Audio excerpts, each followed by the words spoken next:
Moi, étant quelqu'un qui est là-dedans, un pied là-dedans, un pied à l'extérieur, c'est un milieu d'ego. On est d'accord là-dessus. Il faut avoir un ego surdimensionné pour dire « Hey, je suis assez haute pour aller devant une salle, il y a 800 personnes et je vais les tenir en haleine pendant 2 heures de temps tout seul. » Ça, faut avoir l'ego. Mais quand tu décides, mettons, de faire, mettons, une association, comme ce qu'on a vu dernièrement, 50 humoristes qui se mettent ensemble et qui deviennent une coopérative avec des égos surdimensionnés un peu partout là-dedans, ils vont régler ça comment? Quand ils vont... Non, mais pour de vrai, là, quand ils vont décider que quelqu'un va animer un gala, là, qui va animer le gala?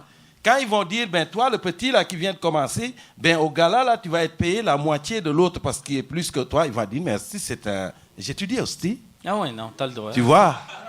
Moi, je suis capable de moi, je suis choqué personnellement. Peine sur toi.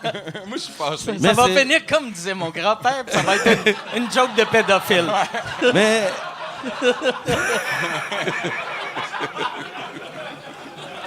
Mike, tu sais... J'ai pensé... Mais moi, je n'ai pas peur des sacres. Je ne suis pas quelqu'un qui est un puriste de la langue, malgré ce que les gens pensent. Je trouve que le sacre est très québécois. Ça fait partie de l'identité des gens d'ici. C'est un raccourci langagier qui est efficace. C'est des ponctuations.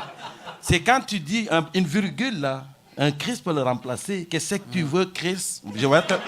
Ouais, mais c'est bon, tu sais, ben là, moi, j'en ai des sacs aussi dans mon show, mais personne ne le remarque, mais j'ai quand même calculé le nombre de sacs que j'avais, tu sais, pour que ça soit au moment important.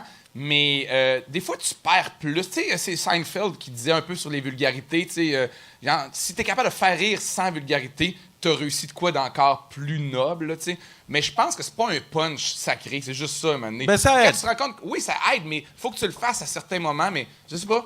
Moi, je sacre pas, mais sur scène, des fois, ça m'échappe. Ouais. Mais je peux comprendre, parce que c'est un art sacré. C'est pas, tu peux pas venir prendre un sacre, le placer n'importe quand, avec n'importe quelle intonation. T'es en train de me traiter de poète? Je suis un peu un poète. Ah non, Mike, t'es très fort, Mike. T'es très fort. Mais moi, ça m'avait complètement traumatisé, cette façon de communiquer.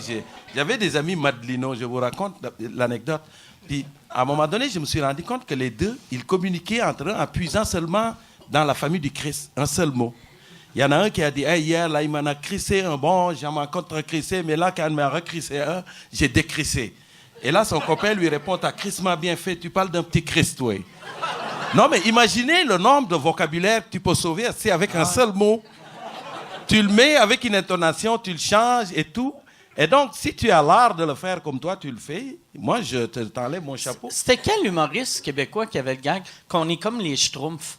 Tu sais, que le sac, tu sais, je vais t'en schtroumpfer une. Mais je sais qu'Alex Bouville a un numéro là-dessus, là, un long numéro, c'est sac, mais je sais pas s'il avait fait ce gag-là. Mais je trouve, tu sais, dans le fond, on est comme les schtroumpfs.